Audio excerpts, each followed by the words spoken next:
할렐루야. 오늘도 굿TV에 함께 하신 여러분들을 주님의 이름으로 사랑하고 축복합니다.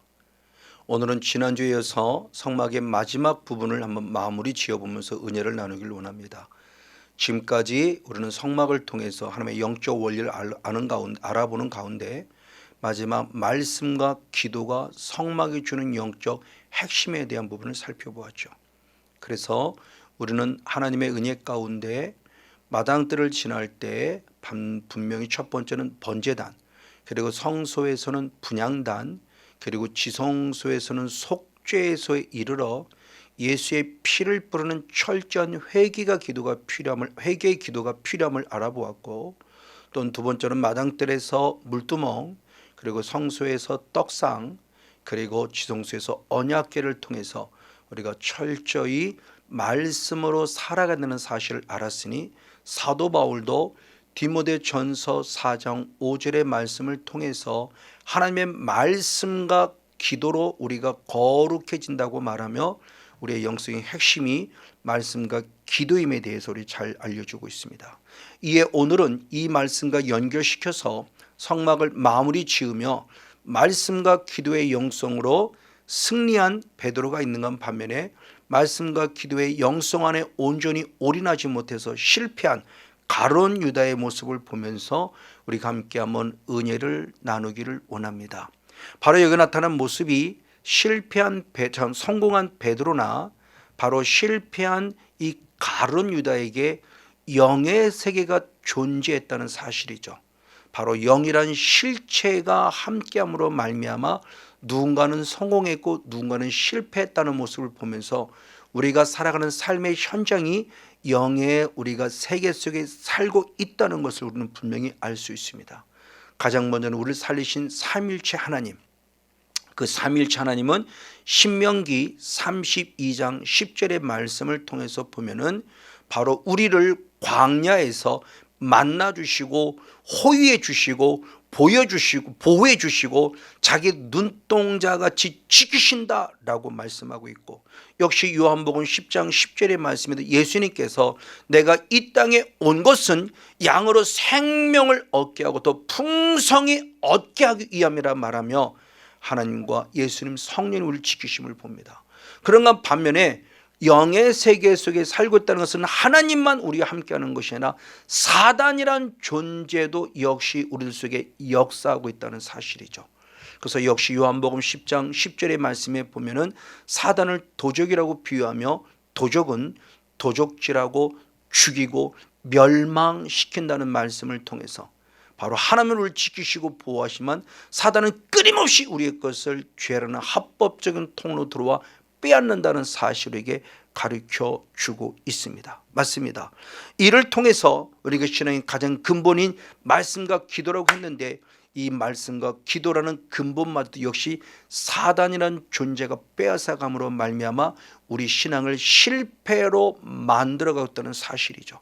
그래서 대표적으로 우리는 베드로와 가룟 유다를 보면서 사단에게 말씀을 뺏기고 기도를 뺏긴 자들의 실패가 무엇인가를 저는 너무나 잘 알고 있죠. 베드로 역시도 예수님의 제자로서 귀신을 쫓아내는 능력을 가진 자였지만 대단히 안타깝게 마태복음 16장 23절에 사탄아 내 뒤로 물러가라, 너는 나를 넘어지게 하는 자로다. 내가 하나님의 일을 생각지 않고 도리어 사람의 일을 생각한다는 책망을 받음으로 말미암아 주님의 십자가의 길을 방해했죠. 그리고 더 나아가 예수님을 3번씩이나 부인했던 베드로의 실패의 모습을 알 수 있습니다. 그런가 반면에 가룟 유다 역시도 마찬가지죠. 가룟 유다 역시도 결국 예수님을 팔아버렸는데 요한복음 13장 2절에 마귀가 가룟 유다에게 예수를 팔 생각을 집어넣고, 그리고 27절에 마귀가 드디어 가룟 유다 안에 들어갔고 내 일을 속히 행하라는 예수님의 책망을 들으면서 결국 예수님을 은 30에 파는 끔찍한 죄인이 된 것으로 너무나 잘 알고 있습니다. 맞습니다. 이런 실체들을 봤을 때 베드로에게나 가룟 유다에게 신앙의 실패를 만드는 존재는 누구냐? 사단이라고 하는 영이라는 존재가 등장하고 있다는 사실이죠. 자, 그러면 왜 베드로는 사탄에게 속아 예수님을 부인하고 말았을까요? 그에게 하나의 장점이 있었는데 장점은 그나마 그에게 말씀은 있었습니다. 그래서 요한복음 6장 68절 말씀에 영생의 말씀이 주께 있으면 내가 어디로 가오리까라고 말하며 말씀은 가지고 있었어요. 근데 대단히 안타까운 것은 그에게 말씀이 있었으나 기도가 없었다는 겁니다. 그래서 마태복음 26장 40절과 41절의 말씀을 통해서 보면 예수님이 책망을 받을 때 내가 한시라도 깨어있어 나와 함께 기도할 수 없느냐라는 책망을 들으면서 주님의 간곡한 부탁을 드리니 시험에 들지 않게 깨어있어 기도하라 라고 말하며 기도하지 못해서 사단에게 시험을 들었던 실패의 모습을 보게 된다고 하는 겁니다. 그러나 이것을 주님은 이미 알고 있었기 때문에 누가복음 22장 31절로부터 32절의 말씀에 이미 예수님은 그를 위해 중보기도 계셨습니다. 바로 사탄이 밀가루로 까불고 있는 것을 알고 있었어요. 그래서 너희들이 빨리 돌이켜 믿음 안에 다시 온전히 돌아와서 굳건히 섬으로 말미암아 많은 사람까지 구원의 길로 인도하는 자가 되게 하기 위한 모습으로서 예수님이 이미 베드로를 위해서 중보 기도하고 있었습니다. 그러나 기도하지 못했던 베드로는 결국 우리가 잘 아는 대로 바로 예수님을 부인했고 예수님의 십자가를 방해했던 모습을 알고 있죠. 맞습니다. 바로 이와 같이 사탄은 지금 이 순간도 베드로만이 아니라 우리 모두에게 역사에서 기도를 방해하죠. 그래서 마태복음 6장 13절의 말씀에 주기도문을 주님이 가르쳐줌 속에서 시험에 들게 하지 말게 하옵소서라고 기도하고 있습니다. 시험하는 자는 누굽니까? 마귀죠.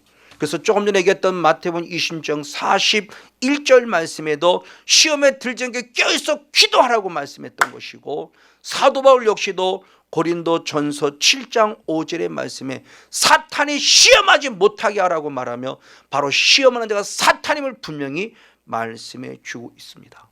그러면 반면에 또한 가룟 유다 역시 그러면 왜 예수님을 부인하고 말았을까요? 예수님을 왜 팔아버리고 말았을까요?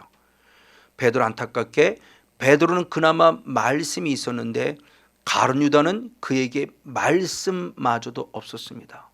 예수님은 요한복음 6장 63절에 살리는 것은 영이요 그 영은 예수님에게 이르신 말씀이 영이라고 말하며 요한복음 6장 63절에 분명히 말하고 있습니다.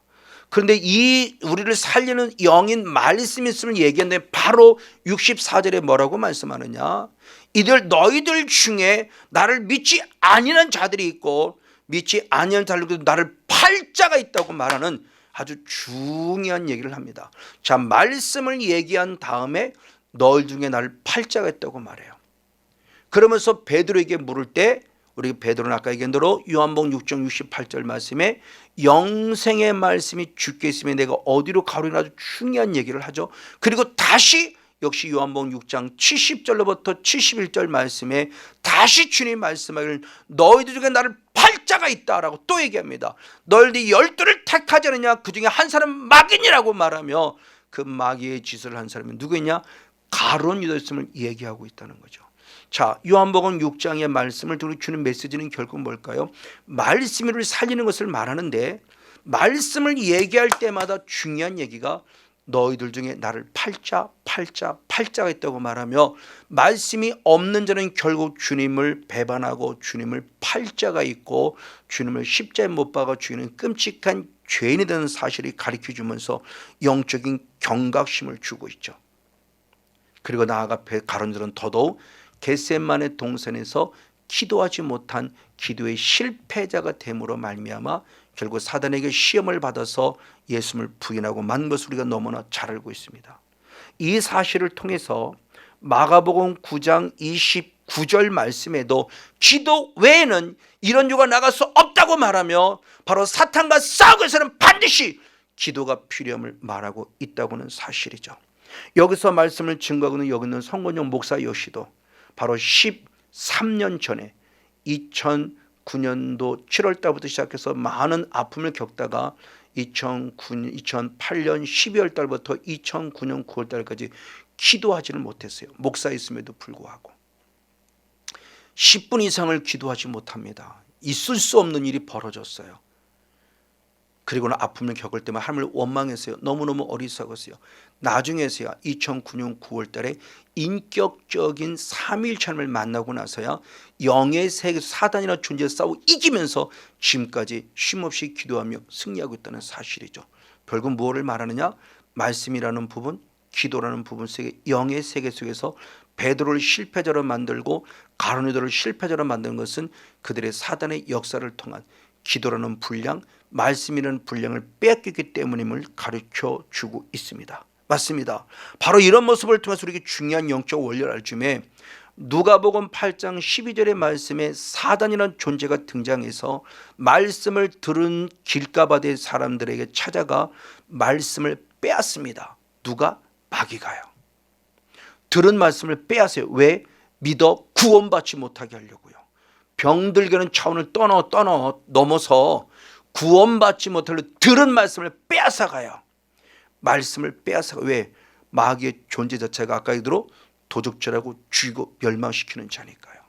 그리고 더 나아가 대단히 안타까운 모습이지만 고린도전서 7장 5절의 말씀을 통해서 보면은 사단이 우리를 기도하지 못하게 한다고 말하며 기도를 방해하는 자가 사단임을 우리에게 가르쳐 주고 있습니다. 바로 이런 모습을 통해서 지금도 끊임없이 우리의 존재를 쓰러뜨리고 넘어뜨리고 있다는 거죠. 근데 다행히 베드로는 다시 성공하면서 돌아올 수 있는 것은 뭐냐? 그나마 그에게 말씀이라는 영성을 가지고 있었기 때문에 돌아왔다는 거예요. 가룟 유다는 말씀도 없고 기도도 없었기 때문에 결국 시험받아 사탄에게 의해서 결국 멸망받은 자가 되고 말았지만 베드로는 그나마 말씀이 있었어요. 그래서 마가복음 14장 72절 말씀에 닭이 두 번 꼭 끼어오는 순간 예수님께서 닭이 두 번 울기 전에 내가 나를 세 번 부인하라는 말씀이 생각이 났다 그래요. 그럼 이렇게 말씀을 생각나시는 분이 누구냐? 바로 요한복음 14장 26절의 말씀이니 성령님께서 우리에게 말씀을 생각나게 하고 가르쳐 주신다고 말해요. 그리고 더불어 요한복음 16장 7절 말씀에 예수 성령은 우리들에게 보혜사로 오셔서 우리의 죄를 책망하시게 해요. 그리고 더 나아가 고린도후서 7장 10절의 말씀을 통해서 보면 하나님의 뜻대로는 근심이 있으니 우리를 구원에 이르게 하는 회개를 이룬다고 말씀하며 성령님께서 말씀을 가르쳐 주시고 말씀을 또 내 죄를 책망하시고 그리고 회개 기도케 함으로 말미암아 하나님 앞에 철저히 구원에 이르게 하는 은혜를 입었으니 누가? 베드로가요.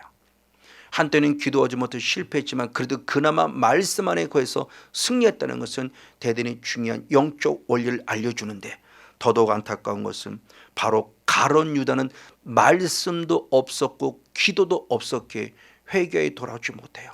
후회는 할지언정 회개에 돌아오지 못합니다.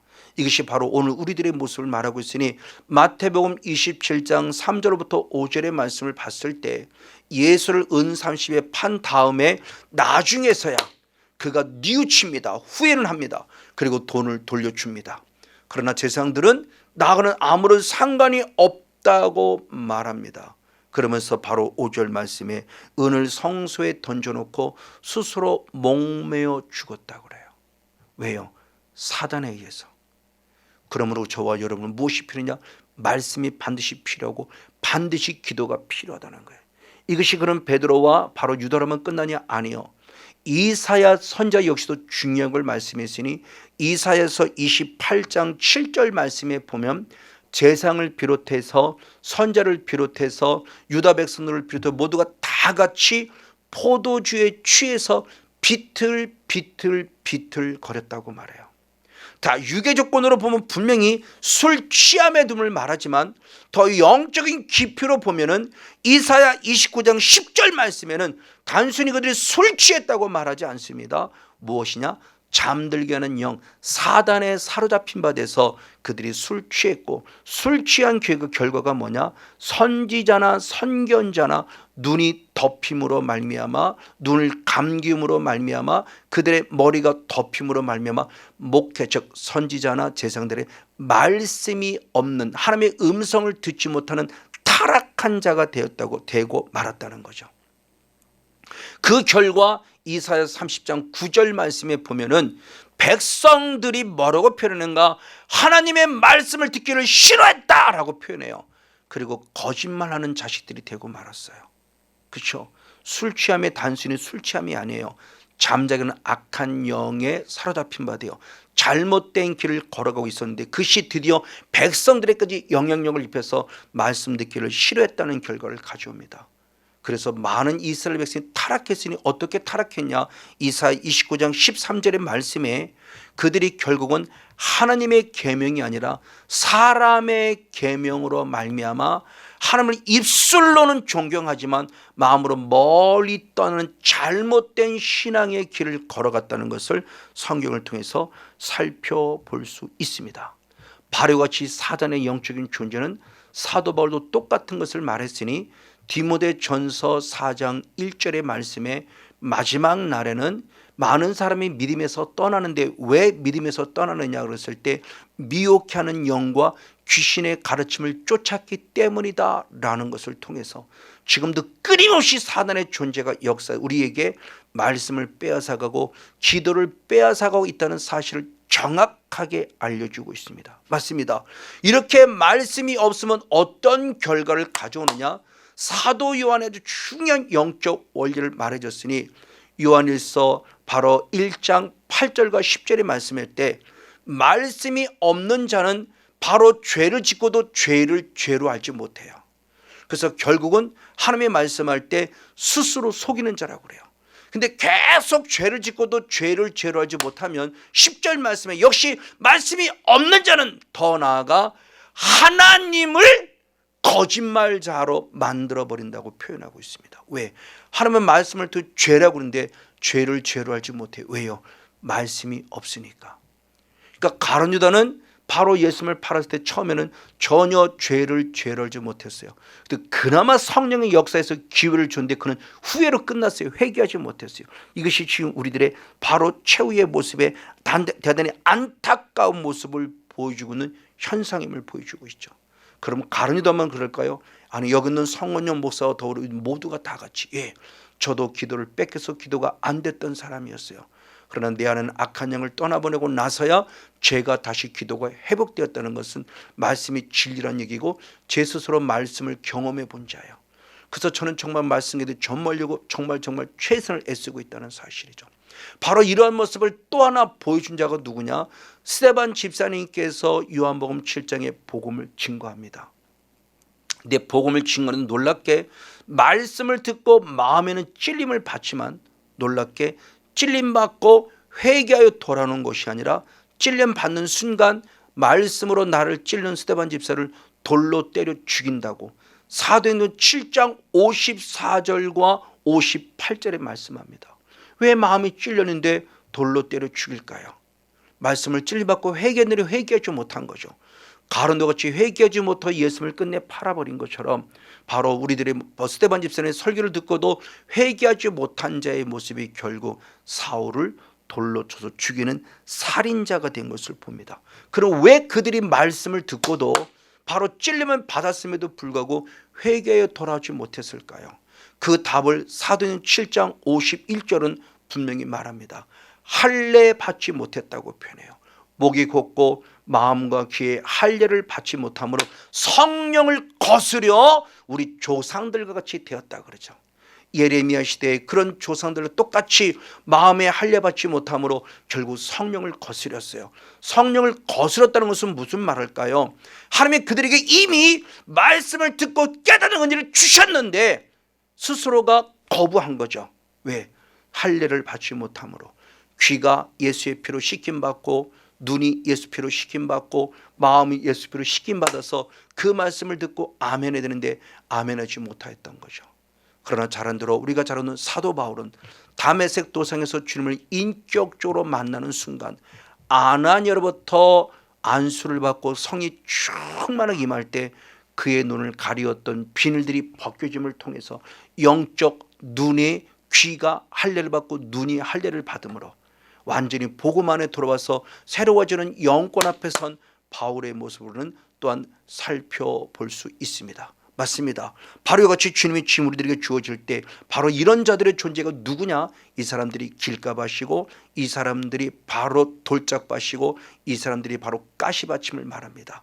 그래서 누가복음 8장 12절로부터 길가밭에 사탄이 타고 들어와서 말씀을 빼앗았다고 성경은 분명히 말하죠. 돌짝밭 역시도 마찬가지입니다. 사탄이란 존재를 놓고 직접적으로 우리가 거명하지 않았으나 말씀을 들어서 잠깐 은혜를 받는 것 같으나 다시 그 시험을 받을 때 배반한다. 그럼 시험하는 자는 누굽니까? 앞에서 말씀하신 사단이죠. 사단이 결국 말씀을 통해서 시험에 들어와서 돌짝밭을 만들었다는 것을 말합니다. 가시밭 역시도 마찬가지입니다. 말씀을 듣고 은혜를 받는 것 같지만 이생의 염려와 재리와 일의 균에 막혔다고 표현합니다. 즉 세상의 가치를 추구하고 세상의 근심 속에 살아가고 또 세상의 연락을 추구하는 자죠. 당연히 사단이 세상적이고 종욕적이고 마귀적으로 우리들의 모습에 육신의 정욕, 안목의 정욕, 이생의 자랑으로 살아가게 하는 자죠. 그들 때문에 다 가시밭길로 만들어서 모든 사람이 다 구원으로부터 떠나가고 구원을 뺏기는 끔찍한 일했다는 사실이 예수님이 친히 말씀 하나만 가지고도 영의 세계의 실체를 우리에게 분명히 알려주고 있다고 하는 것입니다. 이것이 지금 우리들에게 무엇을 말하고 있을까요? 그러나 반면에 누가복음 8장 15절은 옥토를 말합니다. 옥토는 뭐냐? 착하고 좋은 마음으로 말씀을 듣고 그 말씀을 지키고 인내함으로 말미암아 30배, 60배, 100배의 열매를 맺었다고 말합니다. 바로 맞죠. 베드로가 그나마 살 수 있었다는 것은 다시 한번 기도는 못하여 쓰러지고 넘어졌지만 말씀이라는 영성을 가지고 영생의 말씀이 주께 있으면 내가 어디로 가오리까는 신앙의 결단을 통해서 말씀을 기억나게 하시고 생각나신 은혜로 섰을 때 결국 그는 승리할 수 있었던 바로 베드로의 마음이 옥토죠. 베드로의 마음이 지성소의 영성에 이르러 주님의 말씀을 듣고 새로워지는 모습에 섰다 한다면 여기서는 성원영 목사 역시도 때로는 기도가 안 돼서 쓰러지고 넘어지는 때가 있었지만 그도 제게 마지막에 주신 은혜 말씀이란 영성을 통해서 오늘 설 수 있었습니다. 그럼 저만일까요? 아니요. 우리 모두가 다 같이 주님이 주신 거룩한 은혜를 통해서 말씀 안에 섰을 때 다시 한번 살 수 있다는 것을 우리에게 가르쳐주고 있죠. 맞아요. 그리고 이 말씀은 단순히 말씀으로 끝나지 않습니다. 말씀은 반드시 기도의 영성과 연결이 됩니다. 그런 대표적인 인물이 바로 베드로의 설교를 들은 비이스라엘 백성들의 반응입니다. 베드로가 예수님께서 저와 여러분을 죽으셨습니다, 여러분들 그 예수를 죽였습니다 라는 설교를 할 때 많은 사람의 반응은 스데반의 반응과 똑같이 마음에 찔렸어요. 니들은 참 긍정적으로 반응한 게 마음을 찔렸을 때 어찌할꼬 하고 곧 물었습니다. 그때 중요한 답을 하죠. 너희가 회개하라. 그리하면 죄의 사함을 받을 것이고 반드시 성령을 선물로 받으리라. 할렐루야. 결국 베드로의 영성, 말씀의 영성을 승리했던 그가 그 말씀의 영성으로 다시 한번 주님 앞에 다구를 들고 회개에 돌아와서 회개하고 복음을 증거할 때 초대교회 많은 성도들이 베드로를 통해 전해지는 말씀을 듣고 철저히 마음에 찔려 회개했고 회개한 다음에 제사함 받고 성령을 선물로 받음으로 말미암아 그들 모두가 다 같이 구원의 바늘에 설 수 있었다고 하는 사실이죠.